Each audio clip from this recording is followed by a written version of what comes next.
deixa ela montar na minha garupa, deixa ela montar na minha garupa. Que eu tô te fudindo pra panel, mandando a mídia se fuder, batendo na cara da mão, mandando a mídia se fuder, batendo na cara da mão, mandando a mídia se fuder, batendo na cara da mão. So dito guys, nakipag 1v1 ako. Isa ito guys sa mga supporters ko. Gusto daw niya maranasan yung damage build sa derot ko. Sino ba naman ako para tumanggay, di ba? Basta supporters ko, GG agad. So dito guys, sinadya ko talagang magpa first blood. At para ganahan naman siya, di ba? Tsaka binabase ko pa yung galaw niya.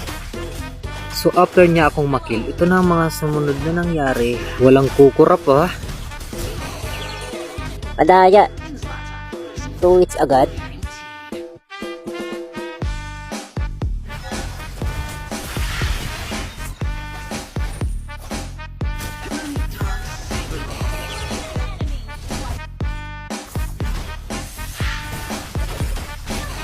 Madaya.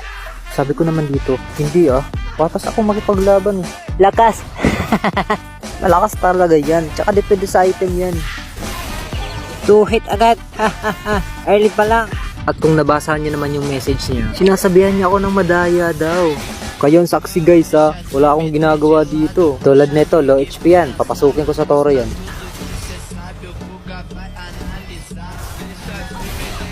O diba madaya daw ako?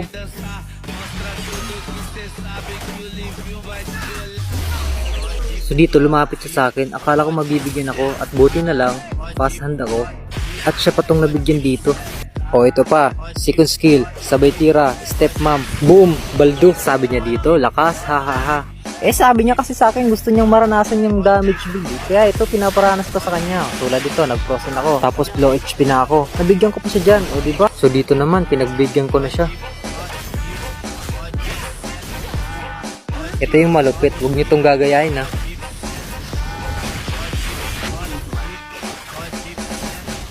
O ito, walang hingaan oh. Boom! Sa full! 3,700 damage ba naman? O ito highlights, pa-edit naman no. I-edit nyo to ha, itag nyo ko.